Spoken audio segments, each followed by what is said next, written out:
On the moon, like what if America claims a spot and China lands and plants a flag there and you're like, hey that's ours now. That's going to happen. Especially if there's like something on the moon they can mine that's very valuable. Oh, this stuff up there. I researched the Clementine mission years ago. A NASA and United States military center military at that time. It was a top secret mission called Clementine. It was a low lunar orbiting satellite to go to the dark side of the moon. And when I saw the name Clementine, I knew right away this thing coming back.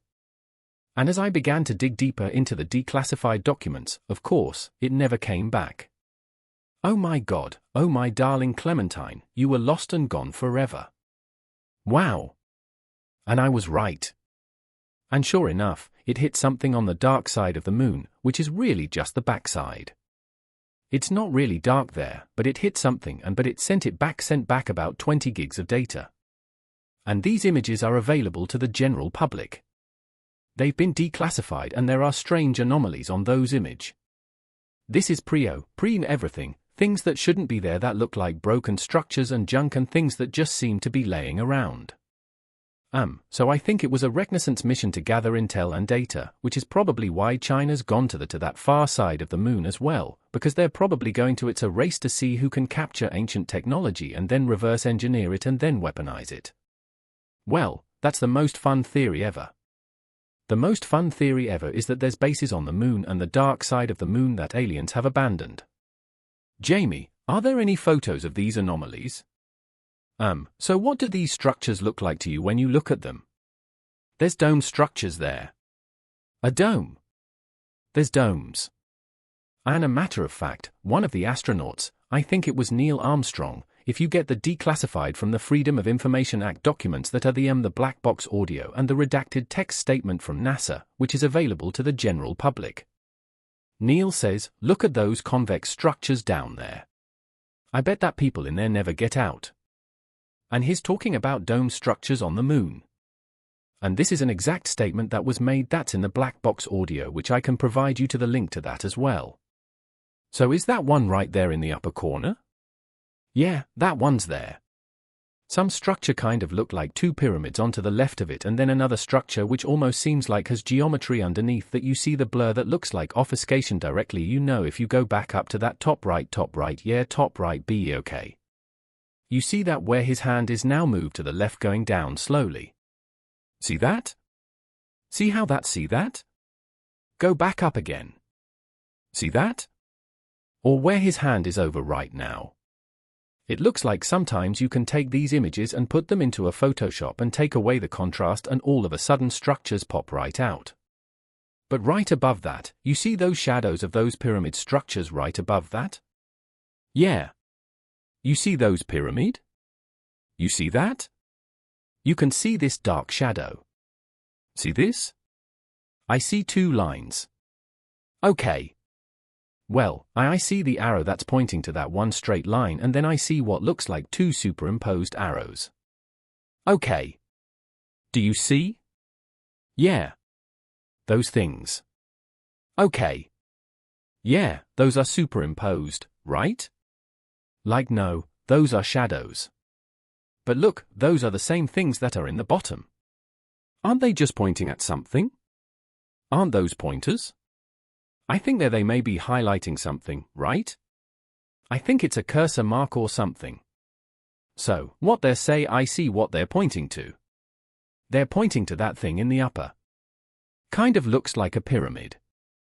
It's cleaned up a little bit there and see is you those things don't look like they belong there. Well, it's hard to tell. Yeah, it's hard to tell. Now, we have really that pyramid right there is very famous. That's a very old image that's on the moon. There should be a link to that. There's a lot of that particular one's been around for years and years and years. It's kind of hard to think that were formed by natural now. And what happens is we're not saying we know exactly what these things are. We're just saying that we feel like they don't belong there. Jamie, go back to that image that you were just looking at, that thing that looked like a pyramid. That one. Yeah. Yeah. Yeah. Get that one big. That one's crazy. Yeah, that one's very strange looking cause the way it points at the top and has flat sides like yeah. You're like, yeah, that's if that's real. That's interesting. Yeah. But how tall that is by any chance? That's a good question. There's a measuring tool. We don't have it obviously access to it right here, but there is a measuring tool. You can see the shadow which gives you an idea of the height. I'd like to see it in real life though. You know what I mean? Like sometimes things with you. It's just but the angle is so unnatural looking. Yeah, definitely looks unnatural. We just try to catalogue things that appear to be anomalies, things that appear to be out of place, right? It could be anything. And if in the Samaran tabs, there's this time where Enlil takes his son to the moon and he says, well, grab your eagle's mask because you're going to need it. They were referencing that the atmosphere was harsh. Oh, so when you see the Anunnaki with the eagle's head, that's actually their helmet. It's a helmet so they could breathe air. Exactly. They talk about it twice. Once to go to the moon and the second time to go to Mars. Yeah.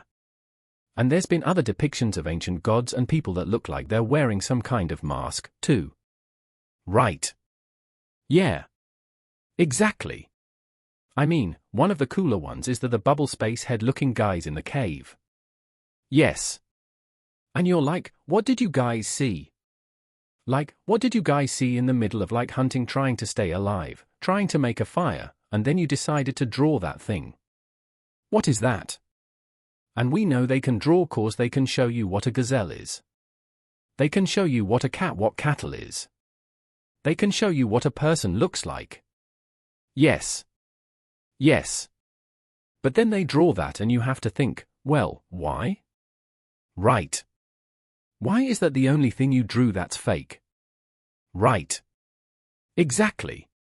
Time to waste and it looks like a dude in a suit with a helmet on. In a stunning breakthrough, Chinese scientists have just announced a discovery on the moon that could completely change the course of space exploration and our understanding of the universe. The implications of this discovery are far-reaching, and it has the potential to alter everything we thought we knew about our celestial neighbor. This announcement comes as part of China's ongoing lunar exploration program, and it has set the scientific community abuzz. What exactly did China find on the moon and why does it matter so much? Let's dive into the details to understand the gravity of this discovery. Let's first take a step back and appreciate how far humanity has come in its exploration of the moon. The moon has been a focal point of interest for astronomers, scientists, and space agencies for centuries. It was the site of humanity's first off-world landing during the Apollo missions.